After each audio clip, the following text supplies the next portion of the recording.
Hello friends, कैसे हैं आप सब। आप सभी का आपके अपनी YouTube channel sociology with Sangeeta में मैं संगीता स्वागत करती हूं।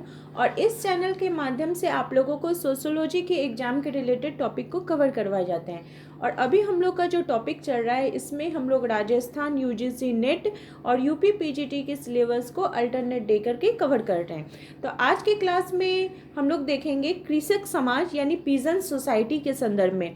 देखिए, ये टॉपिक आप लोग को देखने में बहुत ही ज़्यादा इजी लगेगा, लेकिन इस टॉपिक में क्या होगा कि आपसे किस प्रकार के क्वेश्चन पूछे जा सकते हैं और कैसे क्वेश्चंस एग्जाम में पूछे गए हैं उस पर हम लोग डिस्कस करेंगे। तो चलिए क्लास को हम लोग स्टार्ट करते हैं। तो सबसे पहले हम लोग पीजन सोसाइटी के संदर्भ में जानने से पहले देखेंगे कि समाजशास्त्र के क्षेत्र में किन महान समाजशास्त्रियों ने अपनी कौन कौन सी अवधारणाएं दी हैं तथा उनका जो अध्ययन क्षेत्र है वो कहाँ पर है। तो कृषक समाज से संबंधित जो प्रमुख अध्ययनकर्ता हैं उसमें हम लोग एक तरफ अध्ययनकर्ता लिखे हैं और एक तरफ है आपका अध्ययन क्षेत्र, यानी ये जो समाजशास्त्री है जिन्होंने अपना फील्ड वर्क जो है वो कहाँ पे कंप्लीट किया है उसको हम लोग देखेंगे। तो सबसे पहला आता है आंद्रे बेते जी का। इन्होंने श्रीपुरम में अपने जो उनका अध्ययन क्षेत्र था उसे कवर किया था। आपको कहीं कहीं श्रीपुरम आपको अग्रहरण के नाम से भी देखने को मिलेगा, जो कि तंजौर तमिलनाडु में स्थित है। सेकंड है गिलबर्ट एंटोनी जी। इन्होंने किलाउलूर में उन्होंने अपना अध्ययन क्षेत्र को कवर किया था, वहाँ पे जाकर उन्होंने अध्ययन कार्य को अपने संपन्न किए थे। रॉबर्ट रेडफील्ड टिपोजलान मैक्सिको में। एम.एन. श्रीनिवास रामपुरा मैसूर में। और F.G. वैली इन्होंने विसीपाड़ा उड़ीसा में अपना अध्ययन क्षेत्र को कंप्लीट किए थे और वहाँ पे जाकर वहाँ के जो कृषक समाज है उनका उन्होंने गहन अध्ययन किया था। अब चलिए हम लोग देखते हैं कि विभिन्न समाजशास्त्रियों के द्वारा इसके संदर्भ में कौन कौन सी परिभाषाएं दी गई हैं। तो सबसे पहला जो नाम आता है वो है रॉबर्ट रेडफील्ड जी का, और इनकी परिभाषा को हम लोग एक एक लाइन को समझने का कोशिश करते हैं, एक एक वर्ड को कि आखिर ये क्या बोलना चाहते हैं। तो रॉबर्ट रेडफील्ड जी के अनुसार वे ग्रामीण लोग जो जीवन निर्वाह के लिए अपनी भूमि पर नियंत्रण बनाए रखते हैं और उसे जोतते हैं तथा कृषि जिनके जीवन के परंपरागत तरीके का एक भाग है और जो कुलीन वर्ग या नगरीय लोगों की ओर देखते हैं और उनसे प्रभावित होते हैं, जिनके जीवन का ढंग उनसे कुछ सभ्य होता है, कृषक समाज कहलाता है। अर्थात क्या बोला जा रहा है, हम लोग कृषक समाज किसको समझते हैं। हम सभी जानते हैं कि भारत क्या है, एक कृषि प्रधान देश है।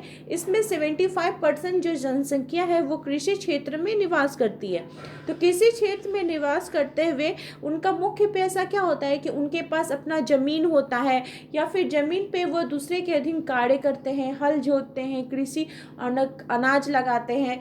तो वे क्या बोला जा रहा है कि वैसे लोग, वैसे ग्रामीण लोग जिनका जो जीवन निर्वाह यानी उनका जो पेशा है वो क्या है, भूमि पर ही है, भूमि पर उनका नियंत्रण बना हुआ है और उससे वे क्या करते हैं, उसको जोतते हैं। जोतेंगे तभी तो हमारा कृषि संपन्न होगा। और उनका जो कृषि करने के बाद उनका जो जीवन जीने का तरीका है वो क्या है, परंपरागत तरीके से वे जीते आ रहे हैं। जैसे उनके दादा परदादाओं का जीवन था उस प्रकार से वे अपने जीवन को व्यतीत कर रहे हैं। और वे क्या करते हैं, जो कुलीन वर्ग है यानी जो उनसे जो उच्च वर्ग के लोग हैं या थोड़ा धनी वर्ग के लोग हैं, कुलीन वर्ग का यहाँ पे धनी वर्ग के लोगों के साथ आप जोड़ सकते हैं, और जो नगरीय लोग हैं उनकी ओर देखते हैं। इसका तात्पर्य क्या हुआ कि देखिएगा कि अगर आप अपने गांव में जाइएगा या गांव में जो लोग रहते, बुजुर्ग लोग रहते हैं, अगर शहर से कोई लोग आते हैं, उनका जो रहन सहन तौर तरीका है, अपना थोड़ा वो एटीट्यूड दिखाते हैं, थोड़ा स्टाइल में रहते हैं, तो गांव के लोग जो है उनकी तरफ बहुत ही आश्चर्य से देखते हैं और उनका लेकर वे बात भी करते हैं कि इनका कैसा रह रहा है, इसका जीवनचर्या कैसा है, इसका स्टाइल कैसा है, सबके बारे में वे बात करते हैं। और बात करने के साथ ही साथ क्या होता है, जो युवा पीढ़ी है उनसे प्रभावित भी होती, वे भी चाहते हैं कि वे नगर में जाएंगे, नगर में अगर वो उनको रोजगार मिलेगा तो उनका भी जीवन का जो स्तर है उनके जैसा ही होगा और उनका जीवन के जीने का जो ढंग है वो क्या करते हैं, अपने आप में ग्रहण करना चाहते हैं ताकि उनका भी जीवन नगरीय या जो कुलीन वर्ग के लोग हैं उनके जैसा थोड़ा सभ्य हो सके। इसी को क्या कहा जाता है, कृषक समाज कहा जाता है। तो ये तो बात की गई थी रॉबर्ट रेडफील्ड जी के द्वारा। हमारे नेक्स्ट जो थिंकर है नॉर्वेग जी, उनके अनुसार कृषक समाज एक बड़े स्तरीकृत समाज का वह उप समाज है जो या तो पूर्ण औद्योगिक अथवा अंशतः औद्योगिकृत है।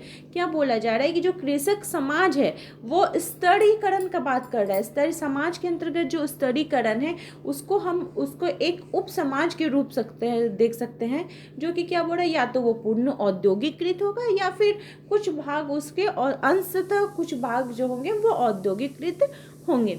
हमारे नेक्स्ट थिंकर है रेमंड फर्थ। इनके अनुसार लघु उत्पादकों को वह समाज जो कि केवल अपने निर्वाह के लिए खेती करता है कृषक समाज कहलाता है। बोला जा रहा है जो लघु उत्पादक है, जो उत्पादन करता है, तो वैसे समाज को कृषक समाज बोला जाएगा कि जो कि अपने जीवन निर्वाह के लिए ही सिर्फ कृषि करते हैं। तो अगर वो जीवन निर्वाह के लिए अपना कृषि कार्य को संपन्न कर रहे हैं तो उसे क्या कहा जाएगा, कृषक समाज कहा जाएगा।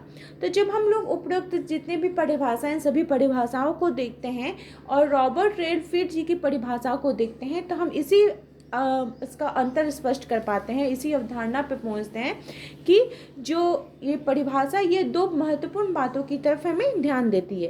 पहला तो ये कि ग्रामीण के जीवन का जो निर्वाह का ढंग है वो कैसा होगा, और सेकंड कि अन्य स्तर के लोगों के साथ उनका जो संबंध है, उनका जो संबंध का जो प्रकृति है वो किस प्रकार का होगा।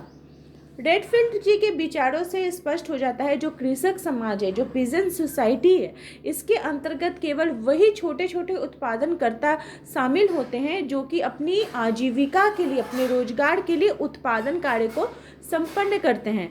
रेडफील्ड जी ने उन व्यक्तियों को किसान कहा है जो बाजार के लिए उत्पादन कार्य को संपन्न करते हैं।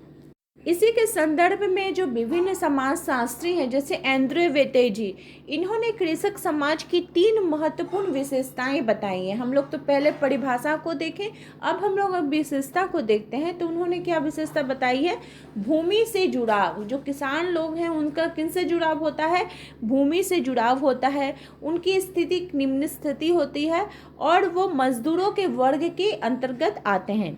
वहीं टी सैनिन महोदय ने कृषक समाज का आदर्श प्रारूप प्रस्तुत करते हुए बताया है कि जो छोटे कृषि उत्पादक वर्ग के लोग होते हैं उनको ही कृषक समाज के रूप में हम वर्णित कर सकते हैं।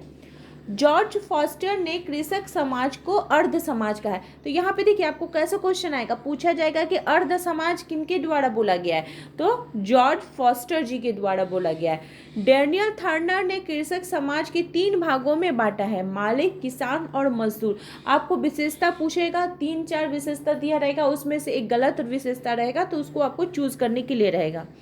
फिर जो एरिक वोल्फ है, इन्होंने पीजेंट सोसाइटी के संदर्भ में बताया है कि जो पीजेंट सोसाइटी है उसे 2 भागों में बांटा जा सकता है। पहला तो खुला कृषक समाज और सेकंड हो जाएगा बंद कृषक समाज।